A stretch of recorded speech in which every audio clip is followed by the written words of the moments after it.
No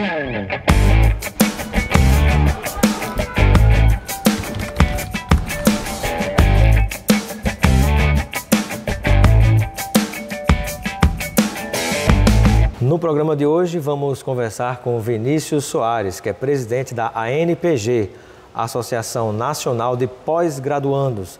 E conosco vai falar sobre o que é essa associação, qual é o seu objetivo, sua missão e também falar sobre a situação da educação, ciência e tecnologia e inovação no Brasil. Seja bem-vindo, Vinícius Soares, ao nosso Espaço Cidadão. Muito obrigado, Robson. Prazer tê-lo conosco. Eu inicio a nossa entrevista pedindo que você compartilhe com o pessoal que nos acompanha nesse momento o que é a ANPG. A ANPG ela é a entidade representativa dos pós-graduandos no Brasil, né? Então, ela é na tríade das entidades estudantis, a UNE e a UBS, ela é quem representa os pós-graduandos, né? Os estudantes a nível de pós-graduação. Interessante isso, né? Porque você tem a UMES, né, que é a União Metropolitana dos Estudantes Secundaristas no Brasil inteiro. São Paulo. Né? Isso você tem no Brasil inteiro, a UMES, por exemplo, aí você tem a UNE, que é a União Nacional dos Estudantes, né? Que congrega também estudantes universitários. E quando você vai para os estudantes de pós-graduação, aí você tem a ANPG. Isso, né? E aí a gente abarca a representação tanto da pós-lato sensu, né, que inclui especializações, MBA, a própria residência. Eu sou residente de saúde coletiva pela Secretaria de Saúde do Recife, e também abarca o stricto sensu, né, que aí é o mestrado e o doutorado. Bacana. E, por exemplo, quais são as atividades desenvolvidas pela própria ANPG? A gente desenvolve muito a questão da mobilização realmente da pauta dos pós-graduandos, né? Então, a ANPG, por exemplo, aqui a gente está na reunião anual da SBPC, a ANPG a gente coloca muito que ela é filha da SBPC, porque ela nasceu numa reunião anual da SBPC em 86. Esse ano nós completamos 36 anos e a ANPG ela nasceu com o objetivo de levantar as bandeiras dos pós-graduandos, mas não apenas dos pós-graduandos no sentido de uma bandeira corporativista. A gente nasceu enquanto entidade para representar a defesa da educação, da ciência e tecnologia e inclusive também a própria defesa da democracia, porque justamente o período de redemocratização do Brasil foi o período que a ANPG ela foi fundada. Antes da fundação da ANPG, a gente tinha um movimento nacional de pós-graduandos a partir das associações de pós-graduandos que estão nas universidades, porque a ANPG ela é uma rede, né? A ANPG representa nacionalmente, mas quando a gente vai para as universidades, você tem as APGs, que a gente chama, que são as associações de pós-graduandos. Então, a gente tem muito esse diálogo com as APGs justamente para saber quais são as necessidades hoje da vida dos pós-graduandos e aí também alinhando a conjuntura que a gente tem hoje no Brasil. Perfeito. E antes de entrarmos em detalhes sobre quais são, digamos assim, as principais áreas de atuação dentro da ANPG, né, as principais dificuldades e conflitos enfrentados e dificuldades enfrentadas pelos estudantes de pós-graduação no Brasil inteiro, antes de entrar nessa discussão, vocês também emitem as carteiras de estudantes, né, dos estudantes de pós-graduação, ou seja, especialização, mestrado ou doutorado, não é isso? Isso. A gente tem um documento do estudante, que é o documento oficial do estudante. Nacional, e ele garante um direito do estudante, né, que é o direito da meia entrada, por exemplo. Então, a meia passagem e meia entrada, meia entrada e meia passagem. Então, várias cidades, por exemplo, no Recife, eu como estudante, quando eu pego o transporte público, eu utilizo o meu VEM, que é o cartão, e a partir disso eu pago a meia passagem. Então, assim, a carteira de estudante, ela é muito nesse sentido de garantia do direito dos estudantes. Perfeito. E agora eu gostaria que você falasse, né, quais são, digamos assim, as três principais dificuldades que são enfrentadas por estudantes de pós-graduação, que sejam comuns ao país inteiro, que vocês, de alguma maneira, tentam se dedicar a essas questões para ajudar aos estudantes a conseguirem passar numa situação de menos dificuldade diante desses pontos. Talvez, assim, a questão que mais hoje aflige os pós-graduandos é a questão da valorização do pesquisador. Porque se a gente for ver, por exemplo, a ciência nacional hoje no Brasil, 90% dela é produzida no âmbito da pós-graduação. Ou seja, os pós-graduandos eles são responsáveis diretamente por praticamente a ciência que é produzida no país. Mas apesar disso, apesar dessa importância, a gente não tem uma política de valorização dos pós-graduandos. Então, por exemplo, a gente tem as bolsas de estudos, né, que não são reajustadas há quase 10 anos. Então você vê hoje uma bolsa de mestrado, ela custa R$ 1.500, uma bolsa de doutorado R$ 2.200, e a gente já tem uma perda inflacionária aí em mais de 70% do valor de poder de compra dessa bolsa. No Brasil de hoje, com o aumento de tudo, né, com combustível nas alturas, alimento, café, pão, queijo, leite, ovo, né, você imagine para um estudante conseguir se manter, né? Porque às vezes alguém pode estar pensando, mas vai pagar uma pessoa para estudar, mas minha gente, para você estudar com profundidade, produzir conhecimento, ciência e tecnologia, você tem que ter um apoio, um suporte, né? Exatamente. Até porque o conhecimento que você produz não fica guardado para você compartilha, né? A gente está usando aqui microfone, está usando luz, telefone, internet, tudo isso vem a partir de conhecimento que é produzido, mas alguém teve um suporte para produzir esse conhecimento em algum momento, né? Isso, e assim, hoje só 40% dos pós-graduandos eles são bolsistas, então isso também já é uma realidade muito cruel, porque a gente acha que a gente precisa garantir a universalização dessas bolsas, que é justamente isso, para permitir com que os pós-graduandos eles possam se dedicar exclusivamente, porque para você receber a bolsa, por exemplo, você tem que assinar um termo de dedicação exclusiva e aquela bolsa é a única sua fonte de renda. Então, com o Brasil cruel, né? de Como hoje, é que você vai conseguir se manter desse jeito, né? Exatamente. Com o Brasil de hoje, o pós-graduando ele não consegue se manter. Imagine se você não tiver o acesso à bolsa, mesmo nesse valor pequeno, né? Qual é o incentivo que você tem para estudar? Você vai ter que trabalhar em qualquer tipo de emprego para sobreviver, né? E exatamente, Robson. Eu acho que você tocou aí no ponto certo. A gente coloca que a bolsa de estudo, ela além de servir para a subsistência do pós-graduando, ela é uma política de incentivo de atração de novos talentos para a pesquisa. Mas com essa bolsa, a gente não consegue fazer isso. Então, por exemplo, um graduado de engenharia, ele prefere muitas vezes entrar no mercado de trabalho, embora a gente sabe que a crise econômica está bastante grave, mas ele prefere entrar no mercado de trabalho, por quê? Porque o salário inicial dele é muito maior do que a bolsa. Ou ir para fora do país, que o incentivo é muito maior, né? Você tem a fuga de cérebros de estudantes brasileiros que ao invés de ficar no país, produzir ciência, tecnologia, gerar emprego e renda no país, ele vai para fora, né? E é exatamente esse debate que a gente vem travando. A gente acabou de realizar o nosso 28º Congresso Nacional de Pós-Graduandos, no qual eu fui eleito. E uma das principais pautas da gente é a valorização do pesquisador, porque a gente coloca que a consequência para a sociedade brasileira está sendo muito grave, porque você alinha o desmonte da ciência e tecnologia com a desvalorização e você pega esse fenômeno justamente da fuga de cérebros, no qual os nossos mestres e doutores estão indo para outros países porque têm melhores condições de realizar a sua pesquisa, inclusive melhores condições de vida, mas também a gente está com um outro fenômeno interno no Brasil de perda de talentos, porque nossos mestres e doutores, eles estão migrando para outras profissões com menor adensamento tecnológico, ou eles estão, por exemplo, em vulnerabilidade social, porque a gente vem observando que o desemprego para os nossos mestres e doutores, eles vem crescendo muito. E a gente acredita que o Estado brasileiro, ele investiu tempo, ele investiu recurso naquela pessoa, e aquela pessoa ela tem uma potencialidade, ela tem alguma habilidade, e o Estado brasileiro ele precisa aproveitar essa habilidade, né, para que esse mestre e doutor ele possa servir ao desenvolvimento nacional. Olha, isso é muito importante, Vinícius, que você falou agora, porque eu fico imaginando, né, sobretudo a gente estudando na universidade pública, a gente está sendo pago pelas pessoas, e na hora que de repente você passa por uma situação difícil, você tem que parar de estudar para você trabalhar, é o mesmo que você pegar todo aquele dinheiro que o país investiu na sua formação e jogar fora. Isso, exatamente. Né? Você tem, infelizmente, hoje a realidade de muitas pessoas com mestrado, com doutorado, pela necessidade de trabalhar, às vezes tem gente dirigindo em Uber, não que não seja digno, não se trata disso. São muitas pessoas que passaram a ter que dirigir como Uber, como aplicativo, ou fazer outras coisas que não tem nada a ver com a sua área de formação, que não tem nada a ver com a sua área na pós-graduação, de mestrado, doutorado, de especialização, porque não pôde terminar de estudar e precisou parar justamente para trabalhar e sobreviver. Então, todo aquele dinheiro foi jogado fora do país. E outra, por mais que venha mais adiante, né, um outro governo que valorize a educação, a gente espera que isso aconteça, né, você para retomar tudo isso não é brincadeira. Retomar a pesquisa, retomar a formação das pessoas, isso é de uma gravidade terrível, né? Robson, quando você, por exemplo, se a gente for fazer uma metáfora, quando o governo ele está numa obra pública, se não tiver verba para a continuidade daquela obra pública, ele pode continuar aquela obra pública de onde ele parou daqui a 2, 3 meses. Por exemplo, está faltando 2 tijolos. Então o governo ele vai poder daqui a 2, 3 meses colocar esses 2 tijolos e vai estar com a obra pronta.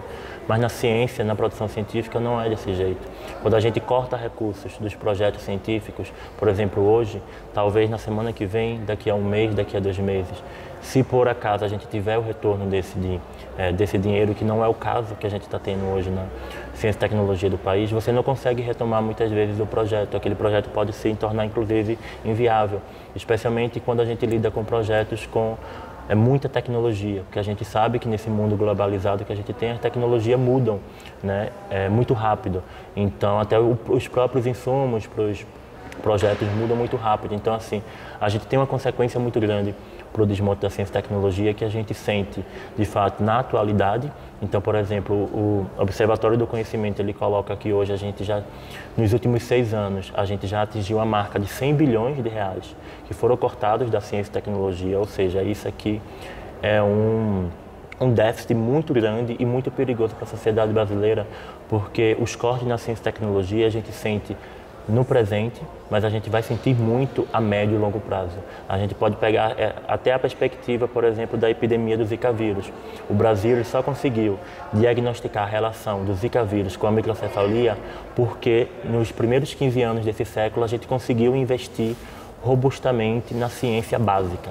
Então, a partir do investimento nas ciências básicas, a gente conseguiu ter um pavimento sólido para que os cientistas brasileiros pudessem realmente fazer essa relação. Então, quando em 2016 a gente teve essa epidemia, a ciência conseguiu colocar e lograr êxitos respondendo à necessidade da sociedade. Perfeito.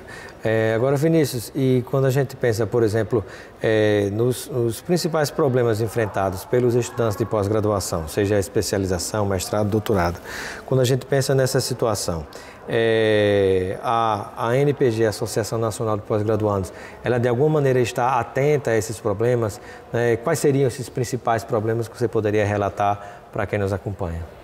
A gente acabou de sair, né, do congresso que eu fui eleito ontem, e ele foi finalizado com uma resolução política, onde a gente colocou os principais pontos das nossas defesas. E a gente acredita que, em primeiro lugar, a nossa primeira tarefa enquanto ANPG e enquanto pós-graduando precisa ser a defesa da realização das eleições, que as eleições de 2022, que elas possam ser realizadas, que elas possam ser limpas e que ela possa ser democrática. E no sentido também de garantir as eleições, mas também garantir a posse da candidata ou do candidato que foi eleito no dia 1º de janeiro. Então isso aqui é algo para a gente que é fundamental, porque a gente acredita que só com a democracia a gente vai conseguir, por exemplo, ter um projeto de retomada do nosso desenvolvimento. Não tem como a gente falar do futuro do Brasil se a gente não tiver um ambiente democrático no país.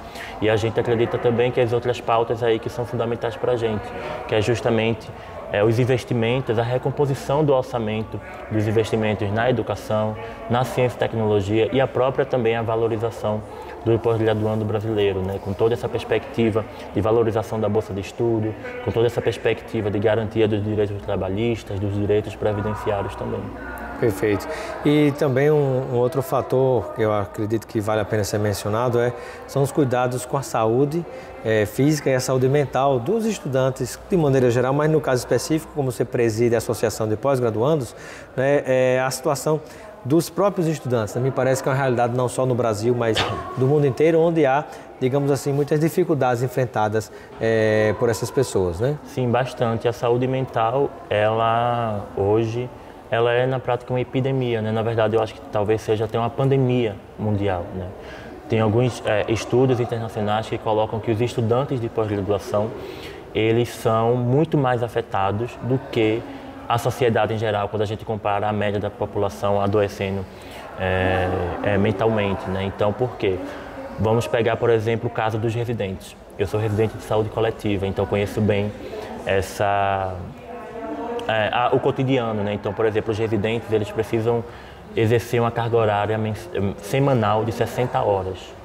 ou seja, muito mais do que, por exemplo, a CLT permite, que são 40 ou 44 horas. Então a gente tem uma carga excessiva, exaustiva de trabalho e da própria teoria também, porque a gente tem aula, a gente não é só no serviço. Então a própria carga exaustiva que a gente passa, isso já permite um caminho de adoecimento dos estudantes. Isso fora toda a cobrança que a gente tem no processo da residência, mas também no processo do mestrado e doutorado. E também a gente acredita que a própria conjuntura que a gente vive no Brasil, que a gente vive uma conjuntura especialmente econômica, que o estudante ele fica muito preocupado de como é que ele vai colocar o seu pão na mesa. Então, por exemplo, que a gente pega essa perspectiva da bolsa dos nossos mestrandos e doutorandos, elas não são suficientes para que o pós-graduando ele possa realmente sobreviver. Então, uma defasagem muito grande ao longo dos anos, isso, né? A gente já está com a defasagem aí há quase 10 anos. Ano que vem a gente descomemora, na verdade, essa questão de 10 anos sem reajuste. O último reajuste foi em 2013 e a gente aí já acumula uma perda inflacionária no poder de compra, né, na verdade, do valor da bolsa em mais de 70%. Né? Então, por exemplo, se a gente pegar uma perspectiva, hoje a bolsa de mestrado e doutorado ela só consegue comprar, por exemplo, 2 e 3 cestas básicas, respectivamente. E se a gente for ver também, o próprio valor do salário mínimo, ele já está quase o valor da bolsa de mestrado. E quem recebe a bolsa, na verdade, ainda tem uma questão, dedicação exclusiva. Exatamente. Né? E ainda imagina o seguinte, a dificuldade das pessoas que não têm bolsa, né, já não se sentem motivadas para conseguir estudar muitas vezes porque necessita trabalhar, né? Ou mesmo quem tem a bolsa também tem que trabalhar, então como é que fica a qualidade do estudo, do ensino, né? Isso, exatamente. Hoje no Brasil a gente tem um cenário que só 40%, né, dos pós-graduandos eles são bolsistas e para a gente receber a bolsa a gente precisa assinar um termo de dedicação exclusiva, ou seja, a bolsa é a única fonte de renda do pós-graduandos e muitas vezes eles precisam, por exemplo, quando a gente vai fazer um doutorado ou um mestrado, muitas vezes eles migram da sua cidade, ele sai ali da sua rede de proteção familiar, então ele precisa pagar aluguel, precisa pagar alimentação, fora o transporte. Muitas vezes nós precisamos pagar insumos da nossa própria pesquisa, ter que comprar livro. Tirar xerox. Toda essa questão, além do lazer, da saúde, toda essa questão. Então, assim, a gente acredita que não é justo esse valor da bolsa para quem está trabalhando pelo desenvolvimento econômico e social do Brasil, porque é isso. Os pós-graduandos no Brasil, eles são trabalhadores em prol do desenvolvimento.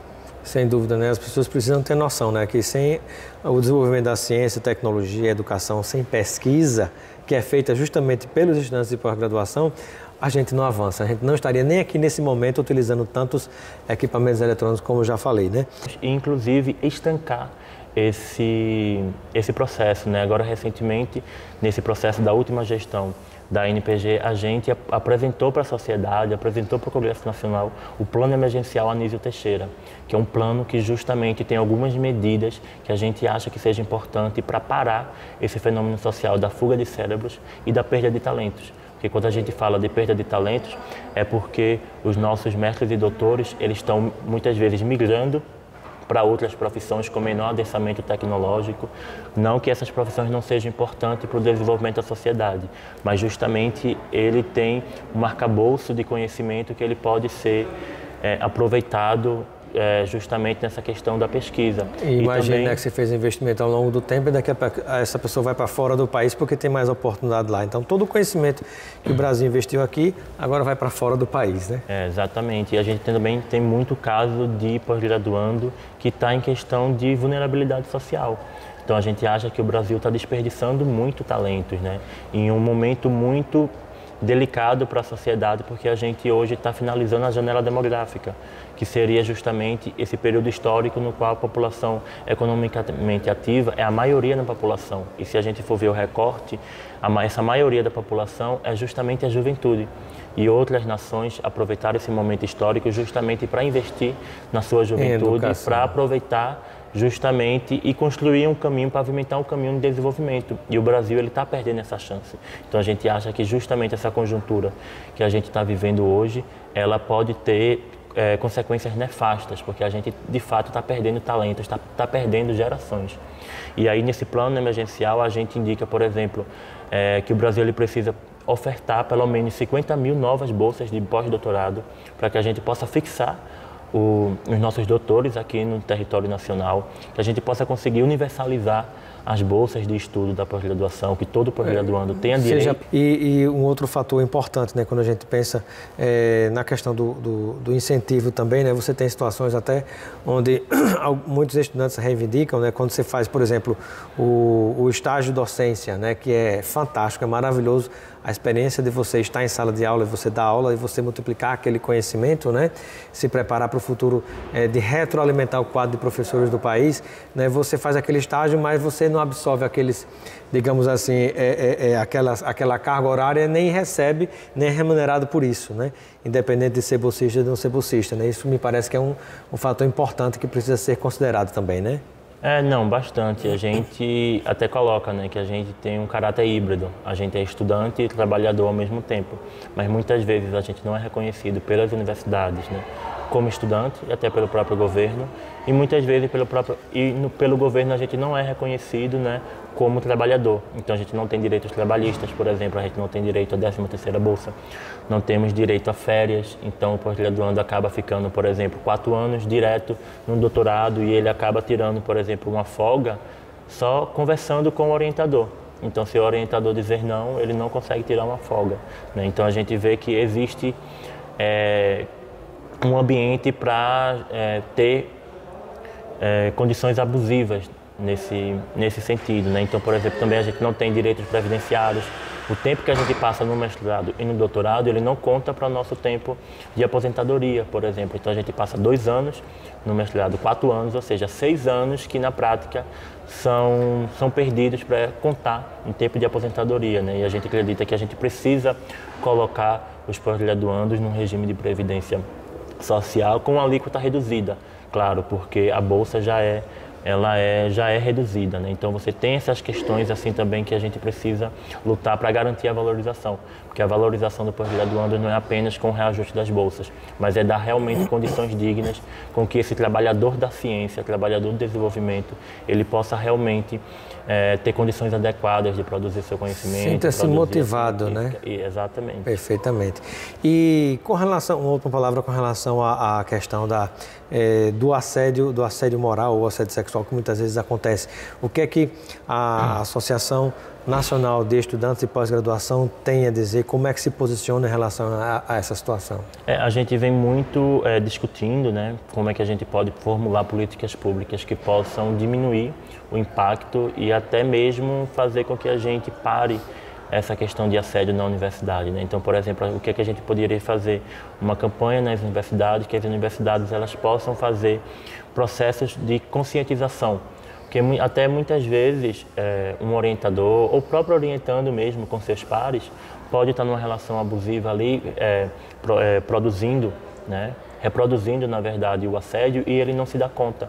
Então, talvez a gente precise realmente ter mecanismos de conscientização que a gente possa colocar para a comunidade acadêmica, para os servidores, para os professores, para os estudantes, por exemplo, o que é um assédio, ou se você sofrer assédio, o que é que você pode fazer, né, para que também aquela pessoa ela não fique desamparada, né? Então, acho que talvez a gente precise de fato começar com processos educativos, porque só com processos educativos é que a gente vai ter realmente o impacto de não permitir mais um assédio assim no ambiente acadêmico. Perfeito. Bom, estamos chegando ao fim da nossa entrevista no Espaço Cidadão. Eu quero agradecer a participação do Vinícius Soares, presidente da Associação Nacional dos Estudantes de Pós-Graduação. Seja sempre bem-vindo. E eu deixo um momento final para suas despedidas, junto a todos aqueles e aquelas que nos acompanham, né, onde você pode complementar com alguma reflexão final, né, do que significou sua própria eleição, do que significa todas essas pautas em defesa da educação, ciência e tecnologia para o país. A gente também agradece muito o convite, estamos também sempre à disposição. E talvez o nosso recado, na verdade, eu vou aqui colocar o recado que foi justamente do Movimento Nacional de Pós-Graduandos, que a gente possa construir uma ampla maioria na sociedade, primeiro, para derrotar o governo Bolsonaro, que para a gente, Bolsonaro é o inimigo número 1 da educação, da ciência e do próprio Brasil, né? E a gente precisa, e aí para derrotar o Bolsonaro, a gente precisa garantia, de fato, da realização das eleições e que a gente também possa voltar, a sociedade voltar a olhar a educação e a ciência com a sua importância, né? Justamente nessa posição de reconstrução do Brasil. E também aí já deixar um recado. A gente saiu do Congresso convocando os pós-graduandos no Brasil, juntamente com a UNE, a União Nacional dos Estudantes, e a UBS, né, a União Brasileira dos Estudantes Secundaristas, que a gente agora no próximo dia 11 de agosto, o Dia do Estudante, a gente possa fazer uma mobilização social para que a gente possa colocar justamente essas pautas da educação, da ciência e também da democracia brasileira, porque a gente só vai conseguir, de fato, pavimentar um futuro do Brasil se a gente conseguir garantir também que a gente tem um ambiente democrático para a gente reconstruir o Brasil, né? A gente não quer voltar ao Brasil, por exemplo, que a gente tinha 10, 15 anos atrás. A gente quer pegar o que a gente tem hoje e reconstruir o Brasil, para que o Brasil realmente ele possa se desenvolver para o seu povo. Ok, muito obrigado.